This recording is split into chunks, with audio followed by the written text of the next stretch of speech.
Sepertinya untuk pemasangan bagian piston di sini kebalik Pak ya. Oke, kenapa saya katakan terbalik? Ini tipe Yamaha Pak. Sekali lagi, ini tipe Yamaha bukan tipe Honda. Nah, perhatikan tanda panahnya Pak. Nah, ini ada tanda panah untuk semua jenis Yamaha Pak. Di bagian piston, entah itu piston bawaan ataupun piston yang baru yang imitasi, semua pasti memiliki tanda panah Pak. Nah, perhatikan tanda panahnya. Ini tanda panahnya menghadap ke atas Pak, yang mana seharusnya untuk pemasangan piston di tipe Yamaha Pak, ini tanda panah adalah untuk acuan ataupun penanda agar pemasangan piston tidak kebalik gitu kan. Nah, seharusnya tanda panah ini menghadap ke bawah, namun di sini Pak tanda panahnya menghadap ke atas. Nah, yang mana yang biasa bawaan Yamaha itu semuanya tanda panah harus menghadap ke bawah. Nah, kemungkinan yang masang ini Pak ya, yang masang ini menjadi acuannya, menjadi patokannya ini melihat dari coakan Pak. Nah, coakan klep, karena biasanya untuk pemasangan di tipe Honda jadi patokannya itu, jadi acuannya itu untuk pemasangan dari coakan klep. Coakan klep yang lebih besar itu di atas, sementara coakan yang kecil di bawah gitu kan, untuk di tipe Honda. Saya katakan sekali lagi, untuk di tipe Yamaha jangan pada coakan Pak. Untuk acuannya, untuk memastikan pemasangan piston membaliknya yang benar itu jangan melihat dari coakan klep Pak.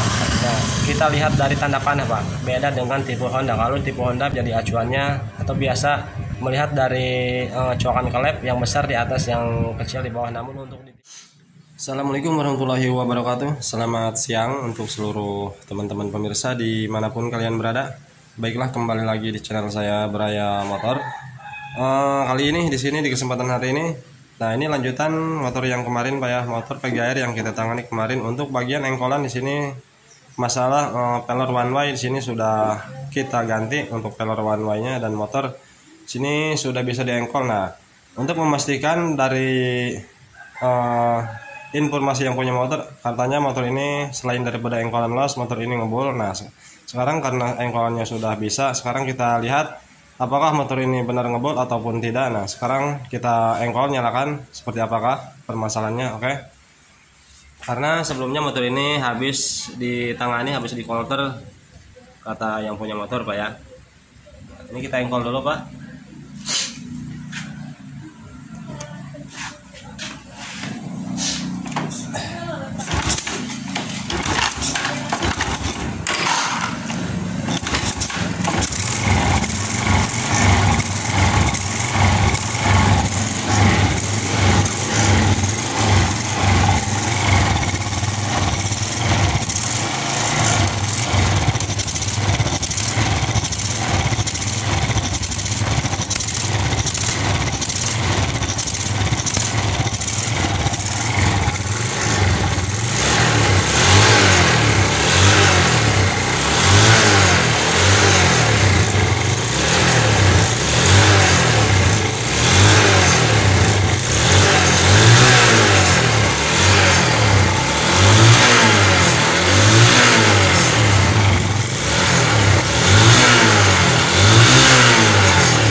Oke teman-teman, seperti yang kita dengarkan dan kita lihat, ini motor teman-teman tidak bisa langsam ya.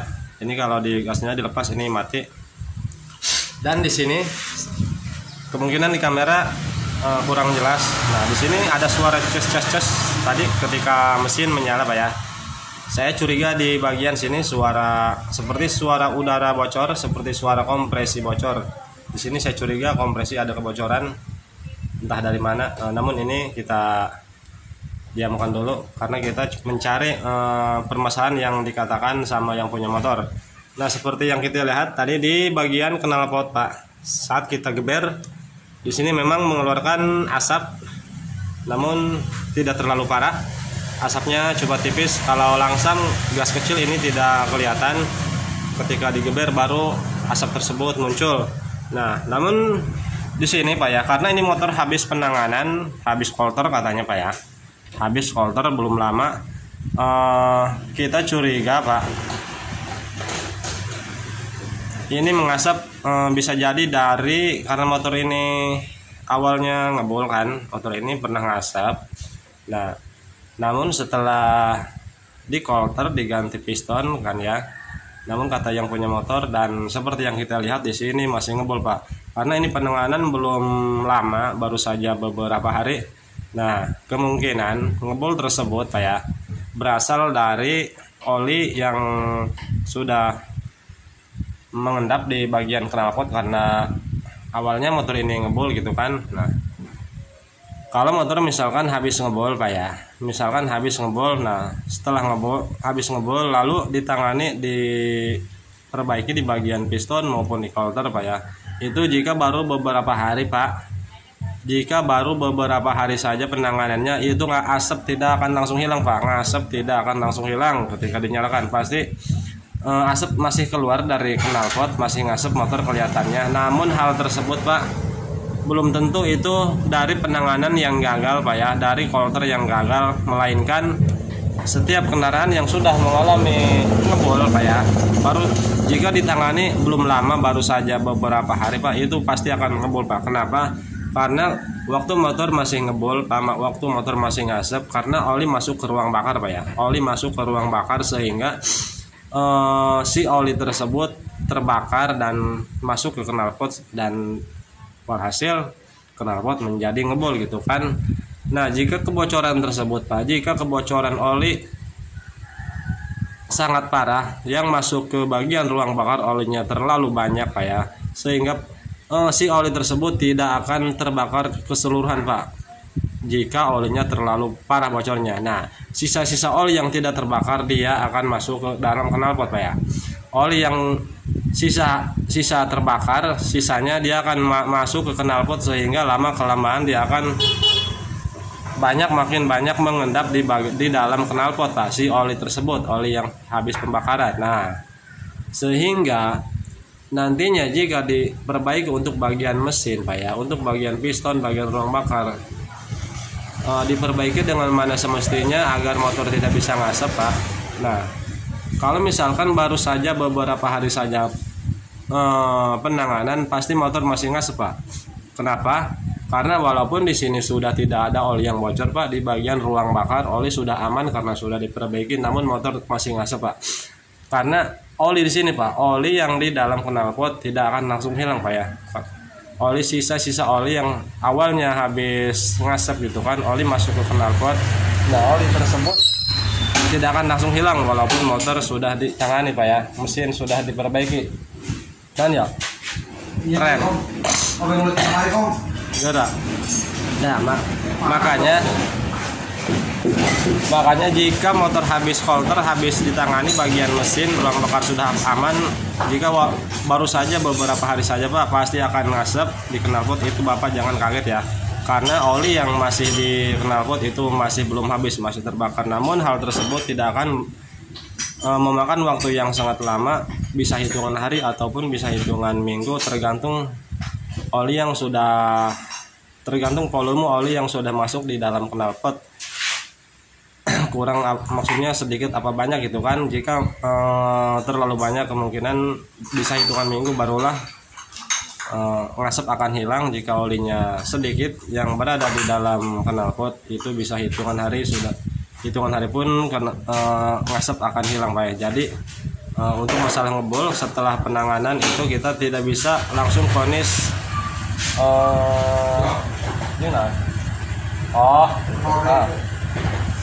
tidak langsung kita vonis bahwa penanganan di bagian mesin, di bagian buring ataupun quarter itu gagal Pak. Nah, untuk memastikannya Pak ya, di sini kita tidak mau terlalu jauh berbicara, membahas gitu kan. Nah, untuk memastikannya, untuk mengetahuinya apakah dari penanganan yang gagal Pak, ketika motor dinyalakan masih ngebul, ataukah knalpot di dalam knalpot masih ada oli Pak. Karena biasanya kan seperti yang saya katakan dari awal, biasanya kalau motor habis ngebol itu di knalpotnya banyak oli Pak ya. Jadi sehingga kalau misalkan baru-baru saja penanganan, belum beberapa hari saja penanganan di knalpot masih ngebol, itu bisa jadi dari oli yang tersisa di bagian ruang knalpot Pak ya. Nah, untuk mengetahuinya, untuk memastikannya apakah dari oli yang dari knalpot yang masih terbakar ataukah penanganan yang gagal. Nah, kita untuk memastikannya lihat dari sini Pak. Kita lihat dari busi Pak ya. Nah, oke. Walaupun ngebol seberapa banyak, seberapa ngasep gitu kan di bagian knalpot ketika digas. Nah, jika di bagian busi dilepas Pak, kita lepas dan kita lihat di bagian businya tidak hitam basah, pokoknya kering, itu berarti untuk bagian ruang bakar aman, oli sudah tidak bocor, karena ngebol tersebut sudah dipastikan berasal dari oli yang terendam, maksudnya oli yang mengendap di dalam knalpot gitu kan. Nah, jadi kita pastikan untuk mengetahuinya lihat dari busi Pak. Ini lebih akurat untuk memastikan apakah ngebol tersebut berasal dari oli yang di dalam knalpot, sisa oli yang di dalam knalpot, ataukah penanganan mengalami gagal gitu kan, masih mengalami kebocoran, si oli masih masuk ke ruang bakar. Nah, kita lihat dari busi Pak.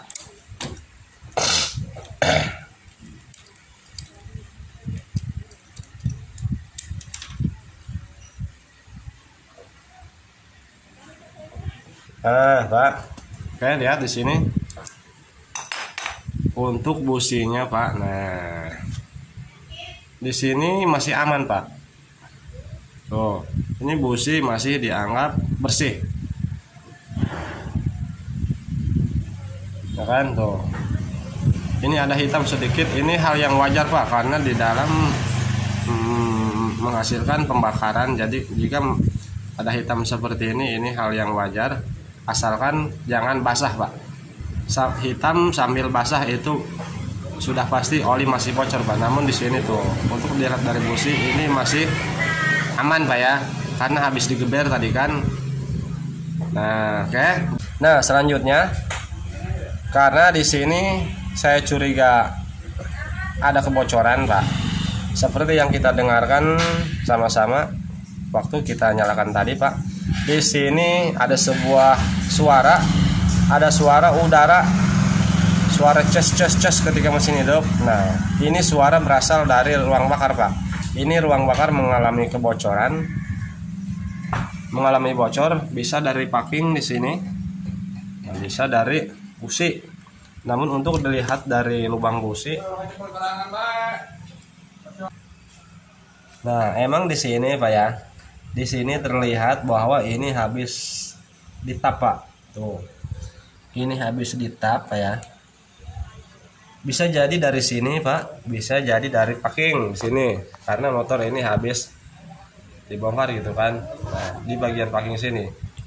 Nah, kita nyalakan lagi agar lebih jelas suaranya dari mana, dan kita pastikan apakah suara tersebut dari kompresi yang bocor, karena motor ini tidak bisa langsam Pak.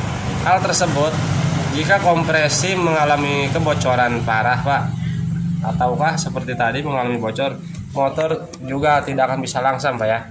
Motor tidak akan bisa langsam, lepas gas mati, jadi harus tinggi terus RPM-nya. Hal tersebut dan tenaga pun akan berkurang jika kompresi mengalami bocor.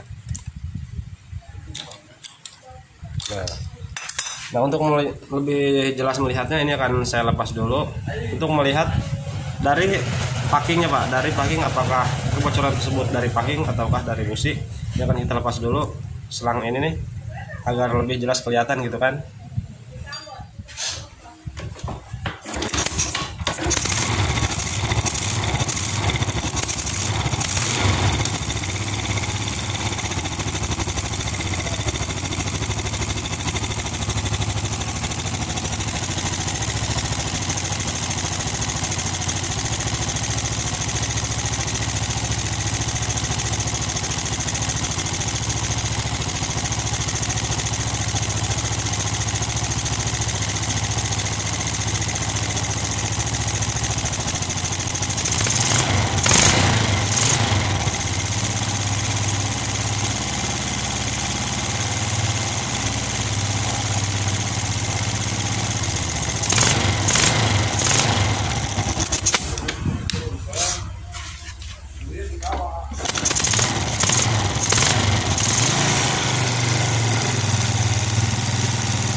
Baiklah teman-teman, setelah kita cek dan kita nyalakan di sini dan kita kasih air untuk memastikan dari mana letak permasalahan yang menyebabkan suara bocor, suara udara.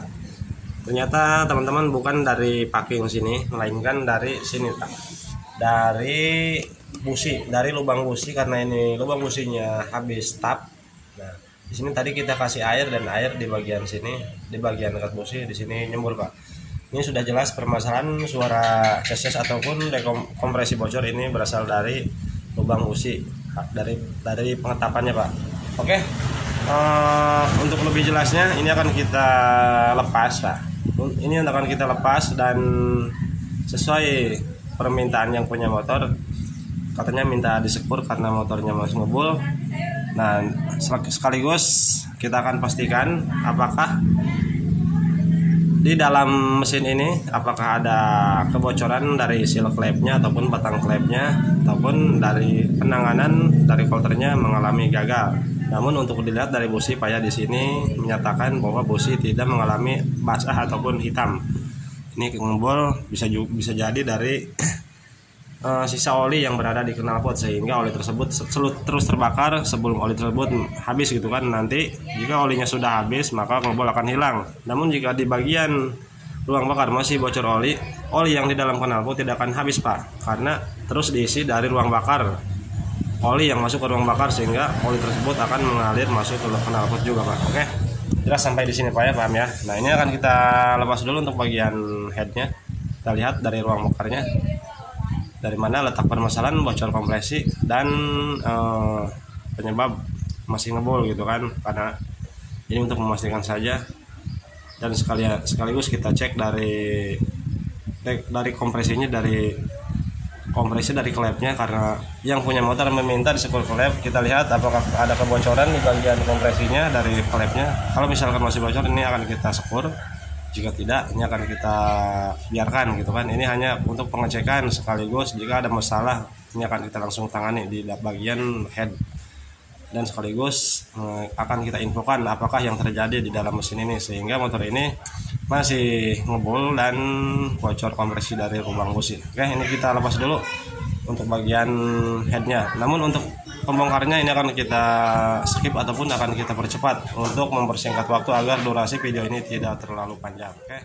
Untuk bagian silinder kop di sini sudah kita lepas saya. Nah, ini silinder kopnya. Nah, di sini kita perhatikan Pak, untuk di bagian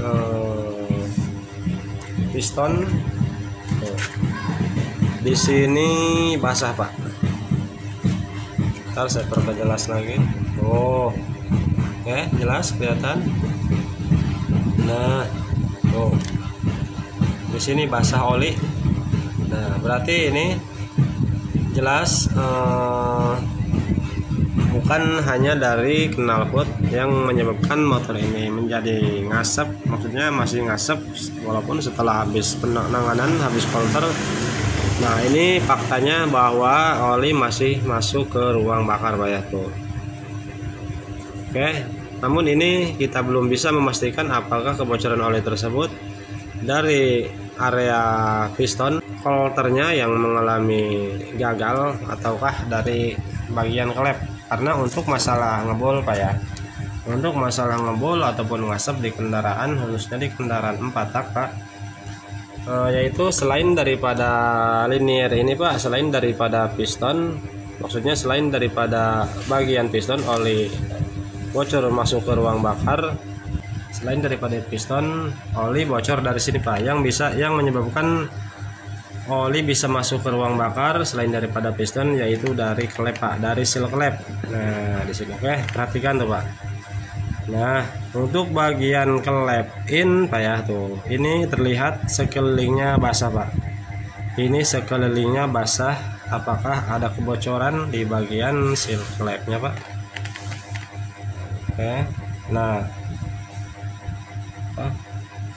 mungkin di kamera tidak terlihat, kurang jelas. Nah, di dalam di sini basah Pak.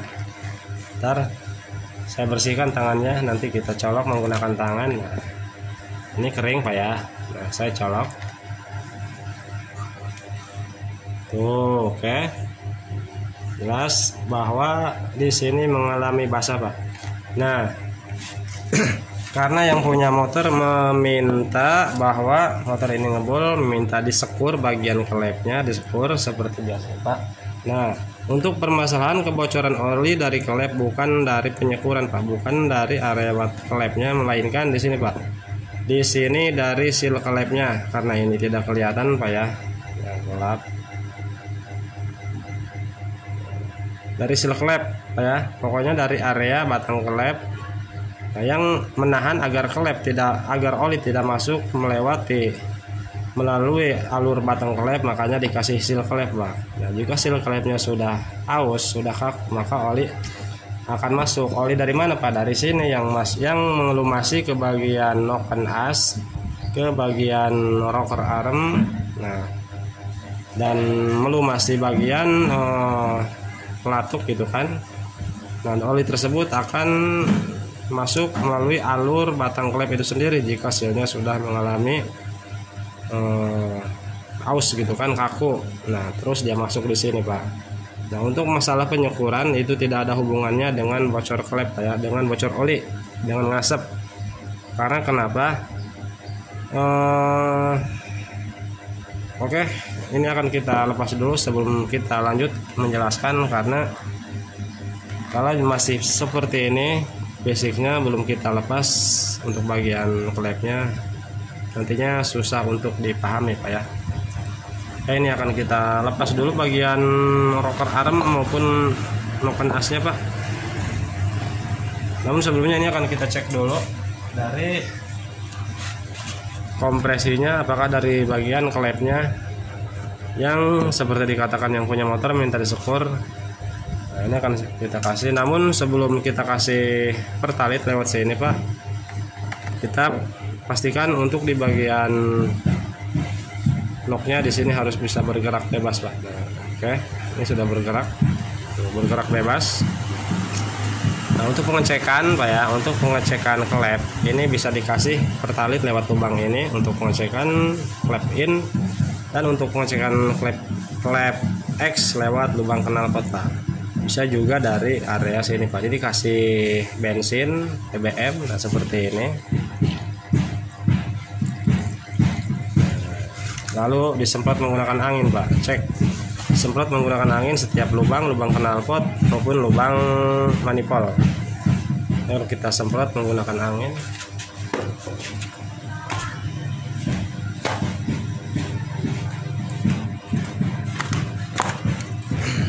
Kita lihat, jika di sini ada gelembung berarti bocor Pak. Oh, oke, kelihatan. Ini klep X. Oh, sini bocor Pak ya. Coba kita cek klep yang in atau klep hisap.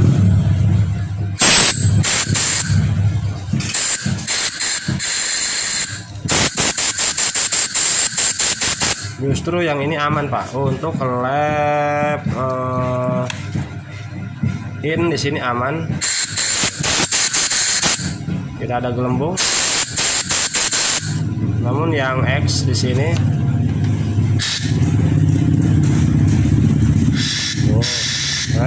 ini parah. Coba cek untuk busi, karena tadi bocor di bagian tapannya, tapan lubang businya bocor kompresi. Parah Pak tuh. Oke, berarti jelas. Untuk masalah suara ces kompresi bocor ini dari busi, dari lubang busi pengetapannya kurang presisi sehingga mengalami kebocoran angin kompresi. Nah, akan menyebabkan motor ini kurang tenaga karena kompresinya berkurang, ada kebocoran. Nah untuk masalah klep bocor di sini, untuk bagian X di sini bocor kompresi juga Pak ya. Namun untuk yang in di sini kita cek tadi aman. Ini kita lepas dulu. Baiklah teman-teman, untuk perangkat yang berada di head ini sudah kita keluarkan, sudah kita lepas. Nah, oke. Cuma bagian klepnya tidak kita keluarkan. Nah, perhatikan di sini Bapak ya. Nah, untuk masalah sekur klep ataupun kebocoran oli dari bagian klep, maksudnya perbedaannya apa sih, tujuannya penyekuran klep, dan dari mana letak kebocoran oli masuk ke ruang bakar melalui lewat bagian klep. Nah, di sini perbedaannya Pak ya. Nah Pak, untuk masalah penyekuran klep, kenapa saya katakan tidak ada hubungannya dengan motor ngebol? Nah, di sini perhatikan Pak. Nah, untuk penyekuran klep tujuannya agar si bagian settingan sama payung klep ini ketika menutup seperti ini supaya tidak mengalami kebocoran Pak ya. Tidak mengalami kebocoran ketika menutup seperti ini. Jangankan BBM Pak, angin pun jangan sampai bocor ketika menutup seperti ini. Makanya dilakukan penyekuran klep agar ketika semuanya menutup di titik top ini tidak ada celah sama sekali untuk angin mengalami kebocoran, kompresi mengalami bocor gitu kan. Nah, kenapa saya katakan bukan dari sini Pak, oli ataupun motor ngasep bukan dari kebocoran dari bagian klep. Nah Pak, karena cara kerja klep seperti ini Pak ya. Nah, kan ketika mesin menyala Pak, klep kerjanya seperti ini, naik turun, nutup buka, nutup buka, nutup buka ya kan, ketika mesin hidup. Nah, walaupun di sini misalkan katakanlah menurut Bapak ini oli bocor lewat sini Pak ya, katakanlah menurut Bapak oli bocor lewat sini. Nah, walaupun di sini rapat Pak, tidak bocor, kan ini kerjanya seperti ini Pak, nutup buka, nutup buka. Nah, kalau misalkan ini ada celah untuk oli lewat sini Pak, nah ini ketika dia membuka, klep membuka seperti ini, oli pasti keluar lewat sini Pak, masuk lewat sini dan masuk ke ruang bakar. Kalau misalkan oli penyebab motor ngebol dari bagian settingan klep mengalami bocor gitu kan. Nah, oke, jadi tidak ada untuk jalan masuk oli lewat sini Pak, untuk lewat sini. Walaupun ini disekir klep, disekur, di sini tidak ada kebocoran, ini rapat. Kalau misalkan di bagian batang klep, nah di sini batang klep maupun seal klep, di sini ada saja celah untuk masuk oli lewat sini Pak. Nah, kan di sini oli. Nah, di area sini di noken as oli, di sini penuh dengan oli karena terdorong oleh pompa oli. Nah, dia akan masuk lewat area ini Pak, alur batang klep. Jika seal klepnya mengalami bocor ataupun batang klepnya mengalami luka, pokoknya ada celah saja di sini, oli akan masuk lewat sini Pak, lewat batang klep. Lalu dia terus mengikuti alur batang klep itu sendiri dan masuk ke sini Pak. Nah, masuk ke sini. Nah, ketika klep membuka, oli akan masuk keluar, oli akan masuk ke bagian ruang bakar ini Pak ya. Nah, jadi kalau misalkan di sini tujuannya penyekuran klep untuk menghilangkan motor ngasep, ini tidak ada hubungannya Pak. Karena jika ini membuka Pak, kalau di sini aman, di sini seal klep bagus, rapat, tidak ada celah untuk oli masuk lewat sini, ini tidak ada jalan lagi Pak, tidak ada harapan untuk oli masuk lewat sini. Karena ketika ini membuka seperti ini, klep membuka tuh, di sini misalkan rapat, nah Pak, oh, jadi tidak ada jalan oli Pak. Ini nyambungnya ke intake manifold, ke karburator Pak ya. Nah, yang ada justru malah angin di sini Pak, kompresi di sini malah keluar lewat sini ya kan, atau bisa sebaliknya BBM di sini masuk ke sini Pak ketika ini bocor. Ya, makanya kenapa ketika klep bocor BBM agak boros. Nah, ketika dia menutup seperti ini kan, di sini mengalami rembes bocor, maka BBM terus masuk ke ruang bakar gitu kan. Namun untuk masalah ngebol Pak, bukan dari settingan, bukan dari sekur klep Pak. Walaupun ini tidak disekur klep, kalau di sininya dinyatakan aman Pak untuk bagian klep, batang klep maupun bos klepnya dinyatakan aman, oli tidak ada jalan oli untuk masuk ke bagian ruang bakar, terkecuali di bagian sininya ada celah untuk masuk oli, karena di sini penuh dengan oli Pak, karena untuk melumasi bagian komponen yang lainnya, khususnya di bagian head. Oke, paham sampai di sini Pak ya. Nah, untuk pengecekannya Pak, untuk memastikan apakah dari seal klepnya, memang di sini tuh Pak, untuk bagian seal klep di sini sepertinya tidak diganti Pak. Namun di sini perhatikan Pak ya. Nah, perhatikan, keluarkan seperti ini, lalu kita goyangkan atas bawah, kanan kiri Pak ya, untuk kepala ininya, untuk payung klepnya. Nah, jika di sini ada pergerakan bisa goyang, ada spasi lah di sini ya, ada spasi. Ketika digoyangkan maupun kanan kiri atas bawah di sini ada goyang saja, maka walaupun diganti seal klep yang baru Pak, ini akan tetap tidak awet Pak. Akan tidak lama, akan tidak kuat awet, sehingga nanti setelah diganti seal klep ini akan kembali ngebul Pak, karena di sininya sudah mengalami kocak Pak di bagian bos klepnya. Nah, dan perhatikan juga di sini Pak, di bagian batang klepnya, apakah di batang klepnya tidak mengalami goresan ataupun luka Pak ya. Jadi ini ibarat ini asok ya Pak, asok depan, dan ini sebuah sealnya Pak. Nah, mana tadi seal? Nah, ini sebuah sealnya. Jadi jika seal sudah jelek ataupun di bagian batang klep ini mengalami luka Pak ya, maka oli yang di sini akan masuk Pak. Nah, oli yang di sini akan masuk melalui celah-celah, melalui celah yang sudah terluka tersebut. Nah, lalu terus tembus, nah dia masuk ke sini Pak. Nah, lubang sini. Lalu ketika klep membuka, dia masuk ke ruang bakar Pak ya. Nah, selain daripada ini Pak, untuk kebocoran oli ataupun ngebul dari ruang bakar, ini tidak ada jalan lagi Pak. Oke.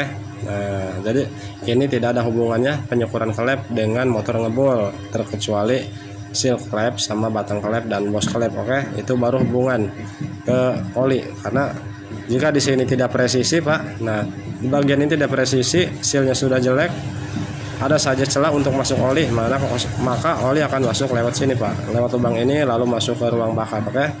Untuk ini, untuk penyekuran ini hubungannya dengan kompresi Pak.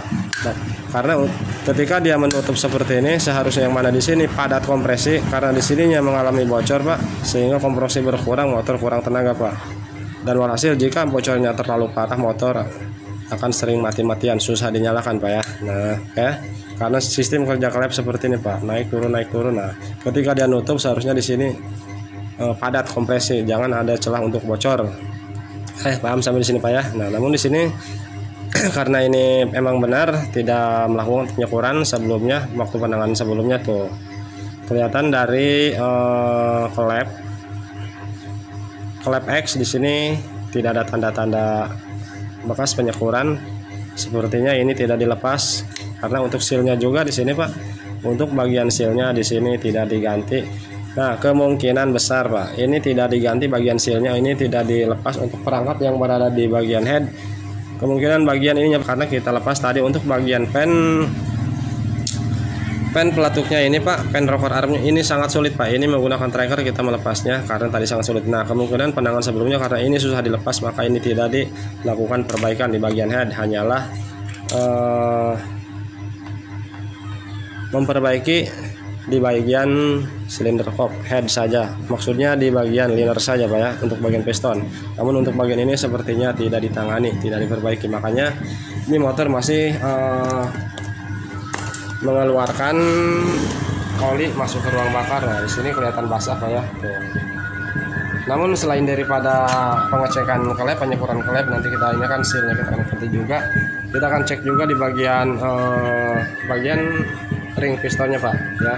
Akan kita lepas, kita cek ring pistonnya apakah ada permasalahan gitu kan. Oke, ini akan kita skip dulu untuk melakukan penyekuran dan pemasangan dan pergantian bagian seal klep. Oke, jadi permasalahan sudah ketemu motor ini. Permasalahannya dari bagian klep dan seal klep ini tidak diganti. Baiklah teman-teman, untuk bagian klep di sini klep kita ganti Pak ya, karena untuk klepnya di sini bengkok. Nah, ini klep bekasnya, klep bawahnya ini ketahuan bengkok pas kita sekur tadi. Ini kena sparo Pak, yang sparo halus, yang sparo masih hitam, jadi ini bengkok dan kita ganti.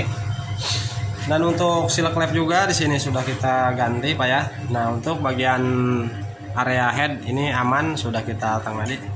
Nah, selanjutnya kita pengecekan di bagian piston maupun buring untuk memastikan saja teman-teman.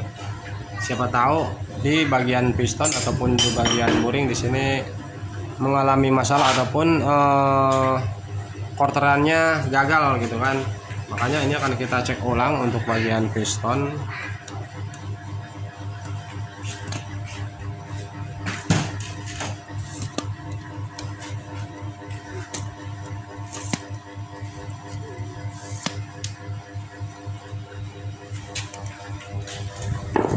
Kita lihat di sini teman-teman untuk prosesnya. Wow. Oke, perhatikan untuk bagian prosesnya Pak ya. Nah, ini lihat, ini sudah 200 Pak. Di sini sudah proses 200. Wah, ini sangat mantap sekali.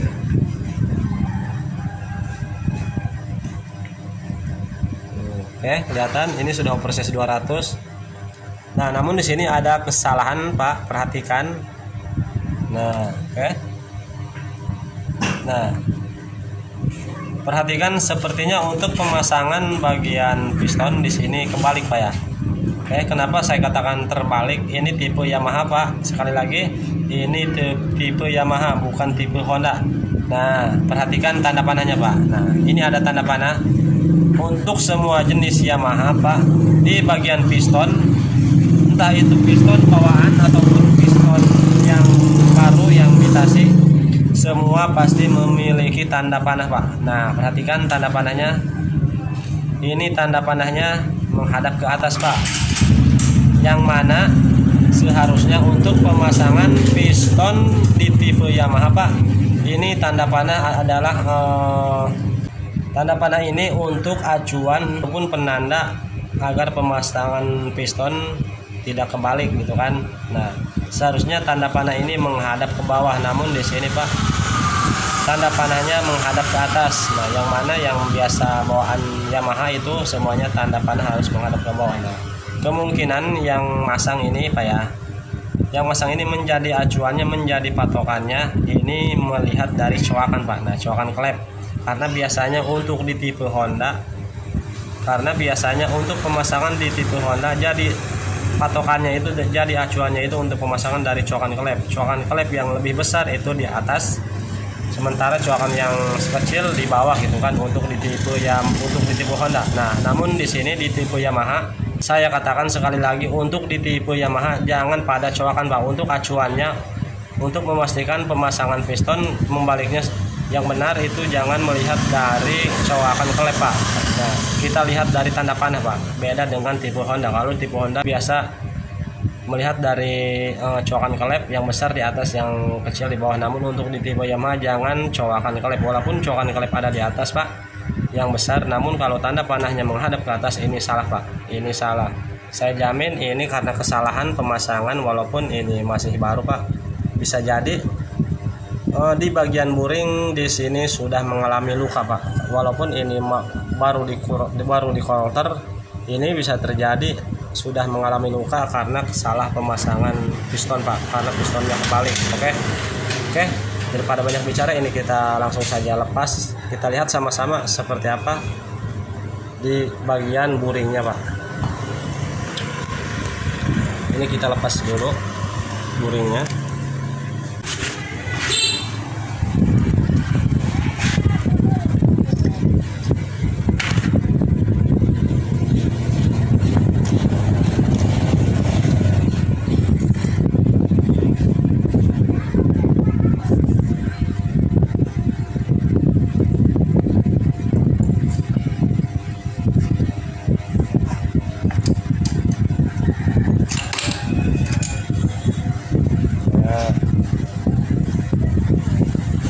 Oke, ya teman-teman, memang benar ini piston baru. Walaupun di sini agak sedikit hitam karena ini habis pembakaran. Ini punggungnya masih bersih, masih glowing. Oke, lihat. Sekarang kita cek. Kita lepas dulu untuk bagian ininya Pak. Untuk bagian pistonnya kita lepas dulu.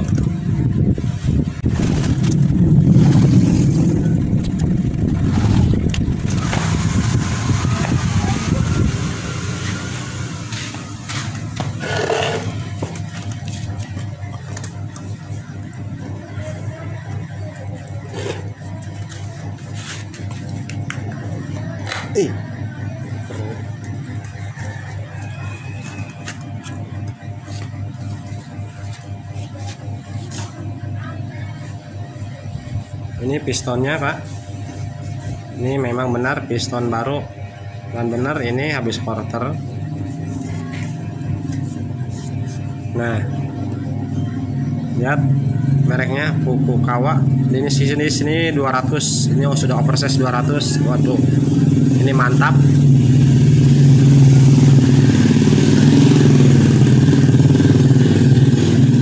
Tuh, perhatikan Pak ya. Oke. Perhatikan sama Bapak tuh. Pecah 1000. Entah ini dari barangnya yang kurang bagus ataupun dari pemasangan efek pemasangan yang kebalik Pak ya. Nah, oke, kelihatan Pak ya. Tuh, padahal ini masih baru Pak. Baru dipasang. Karena ini pemasangannya kebalik Pak ya. Nah, tadi kita lepas pengancingnya di sebelah kanan motor. Nah, berarti hadapnya seperti ini Pak. Tuh, ini sebelah kiri. Nah, pengancingnya masih ada. Ini kita lepas tadi lewat sebelah kanan. Nah, berarti menghadapnya piston seperti ini kan ya Pak. Nah, sekarang kita lihat untuk bagian buringnya Pak. Lihat untuk bagian buringnya. Sepertinya ini overbosan Pak ya. Habis overbos ini karena sudah sampai 200 sepertinya. Tuh, kelihatan. Ini overbosan Pak.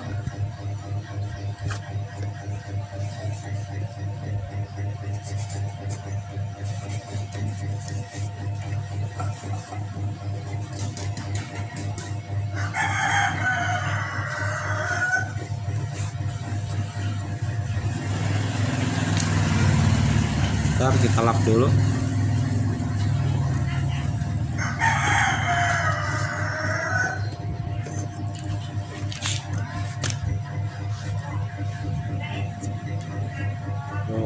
Oke, perhatikan Pak. Tuh. Oke, kelihatan. Di sini sudah luka Pak. Tuh, luka lagi. Kelihatan Pak ya. Kameranya ngeblur. Tuh, ini untuk bagian yang bawah Pak. Nah, ini karena menghadapnya seperti ini. Ini bagian punggung yang bawah, yang terkena punggung piston yang bawah. Oke, kelihatan di sini baret. Nah, ini dalam Pak.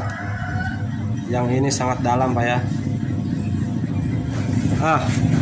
Kurang fokus.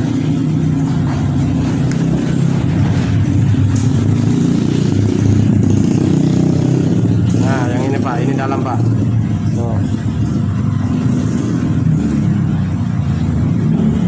Nah, ini dalam sekali Pak ini. Ini terasa diraba, terasa sangat dalam lukanya. Nah, sekarang lihat punggung yang atas, kita putar balik. Set. Nah. Tuh.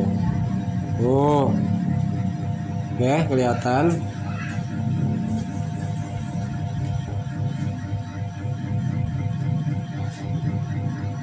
Nah, namun jika dibandingkan Pak, ini lebih parah bagian yang bawah Pak. Tuh, lukanya lebih parah. Lebih parah yang bawah untuk lukanya. Kenapa? Karena efek dari pemasangan piston kebalik Pak. Nah, karena pemasangan pistonnya seperti ini Pak ya. Nah, perlu Bapak ketahui untuk pemasangan piston ataupun untuk pen piston ini tidak berada di tengah Pak. Karena pen piston ini ataupun stang seperti ini, stang piston itu harus posisinya berada paling atas.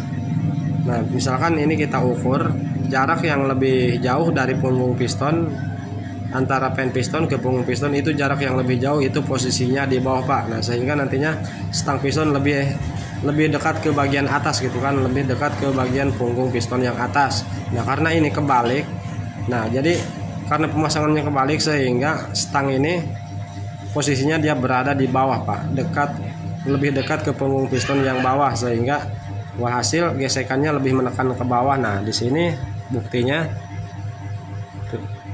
hasilnya yang lebih parah itu gesekan yang paling bawah Pak, karena pemasangannya kebalik dan si piston lebih menekan ke punggung yang bawah, lebih menekan ke bagian yang bawah ya, sehingga yang lebih parah linernya yang berada di bawah karena pemasangan, karena efek pemasangan kebalik Pak ya.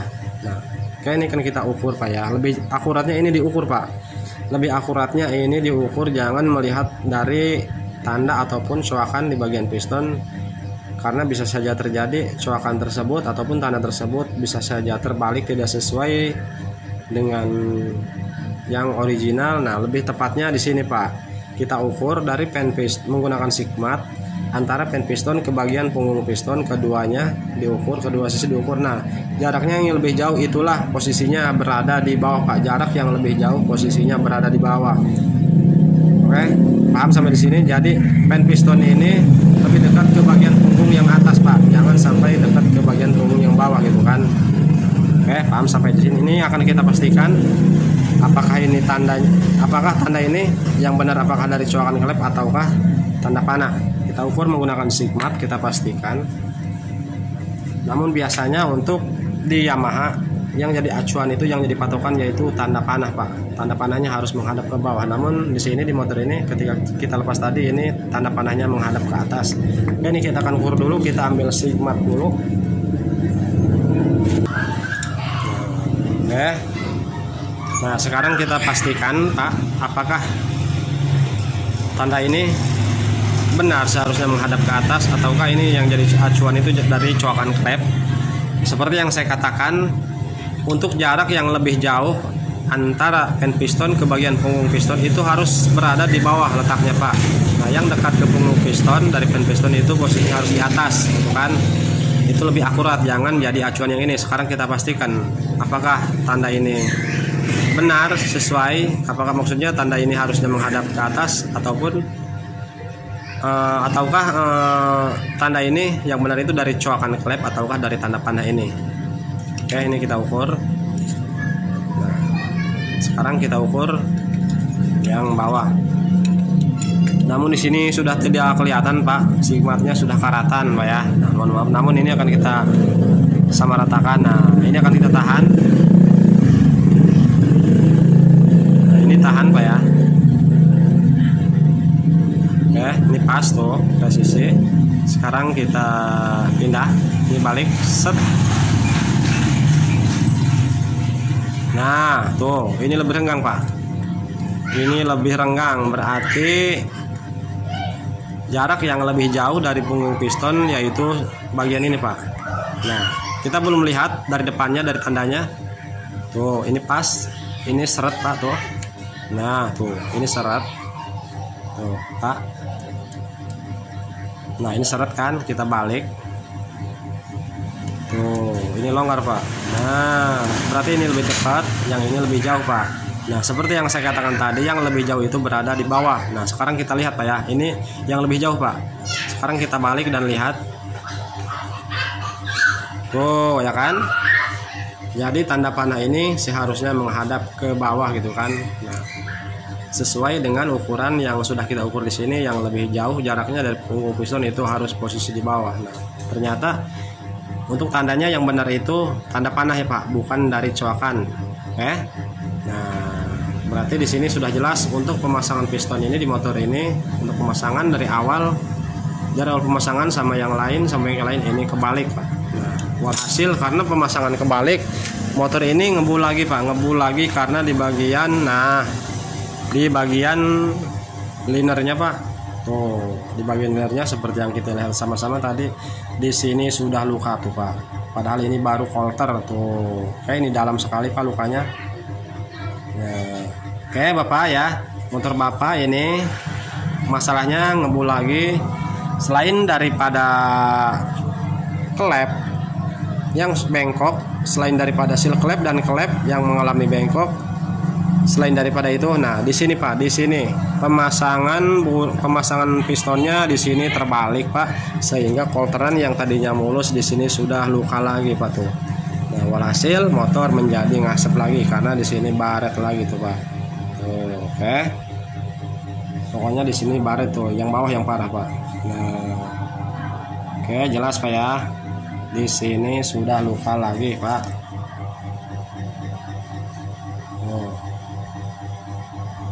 Kameranya Pak ngeblur. Tuh, pokoknya ini jelas sudah kelihatan ini baret parah. Sudah ke dalam dikarenakan pemasangan piston yang terbalik.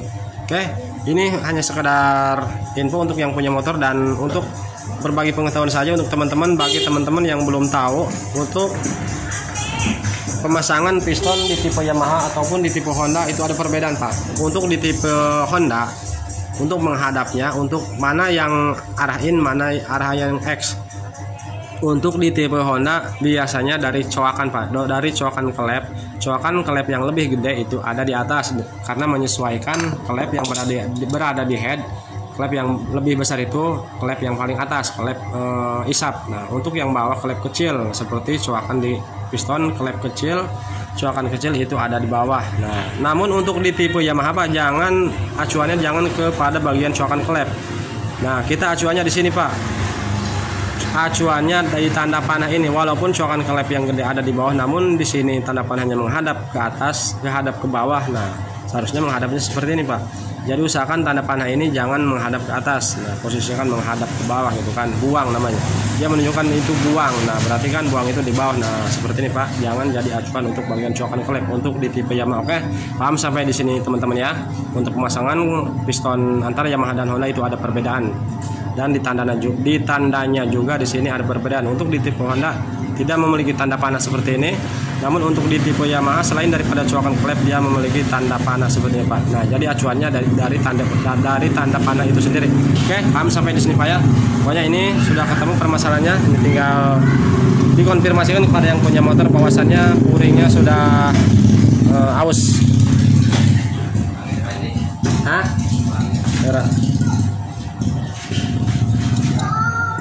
Nah, sekarang kita coba masukkan untuk ringnya karena ini ringnya masih baru. Apakah kolterannya tidak sesuai dengan ukuran diameter piston ataupun ringnya?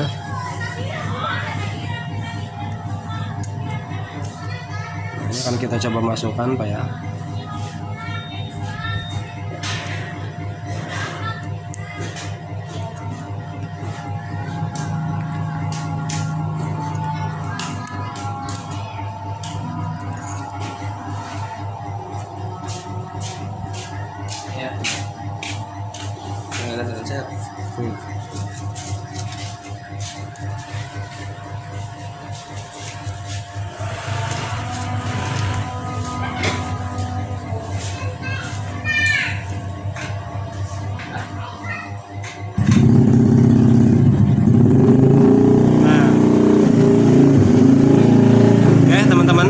Di sini kita menemukan kesalahan lagi dari pemasangan ring.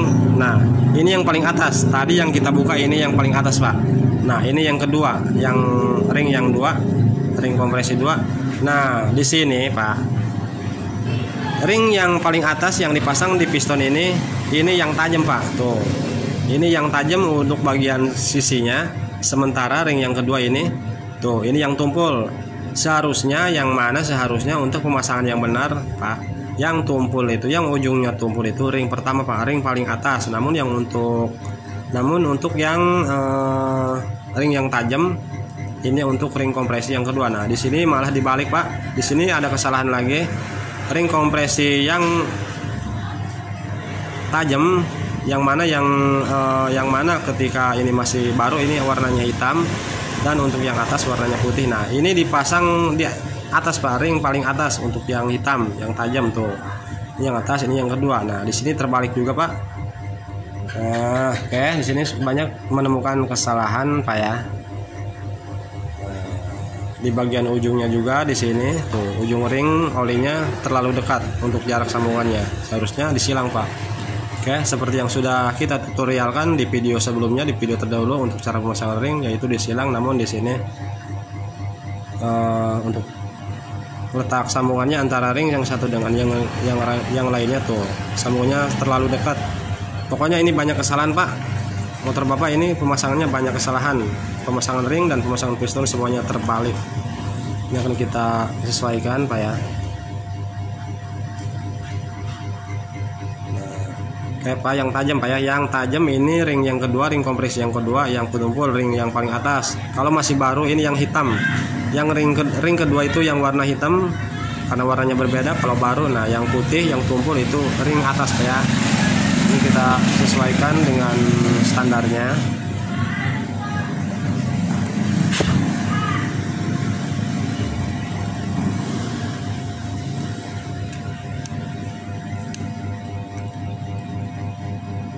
Oh lupa, ini kita masukkan dulu.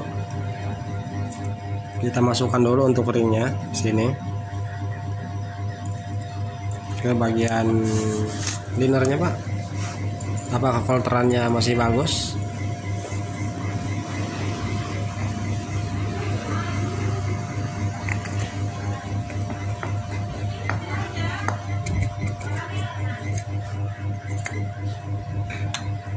Tuh, oke, perhatikan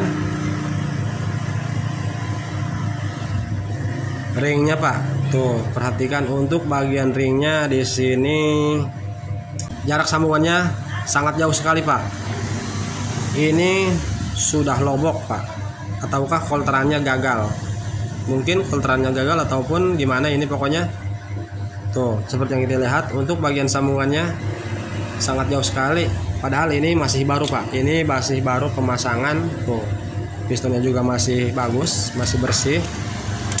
Coba ring yang satunya kita pasang. Ini ring kompresi yang paling atas. Kalau misalkan ini rapat untuk ujungnya, kedua ujungnya masih rapat, berarti ringnya yang sudah aus Pak ya, bukan dari buring.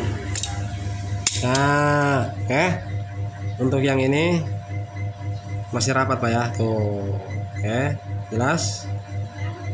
Nah, berarti ring yang ini aus Pak. Nih, ring yang ini sudah aus. Kemungkinan ini salah dari pemasangan, yang seharusnya ring ini berada di ring kedua, ring tengah, ring kompresi yang kedua. Namun di ring ini dipasangnya malah ring yang di atas Pak, ring paling atas. Tuh, bandingkan Pak. Oke, seperti yang kita lihat Pak ya. Nah, ini ujung ring yang satunya, ring kompresi yang satunya yang atas. Nah, sementara yang ini ring kompresi yang kedua, tuh jaraknya sudah renggang Pak ya. Kelihatan Pak ya. Nah, kita dorong lagi lebih dalam lagi coba.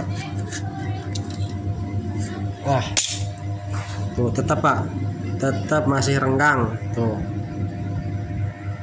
Oke, kelihatan ya sambungannya tuh. Tuh, masih renggang Pak ya tuh.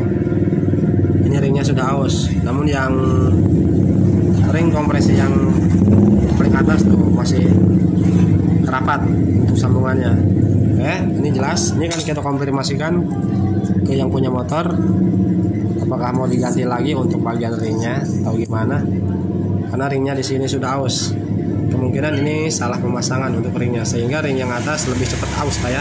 Karena untuk bahannya beda, yang ini lebih tajam Pak. Seharusnya ring yang tajam ini dipasang di bagian ring yang tengah yang kedua, namun di sini ring yang tajam dipasang paling atas, sementara yang tumpul dipasang di tengah. Ini terbalik Pak, terbalik. Oke, ini sudah jelas semuanya. Permasalahan ngebol motor dari pemasangan piston ataupun ring semuanya terbalik, selain daripada klep ataupun slug klep.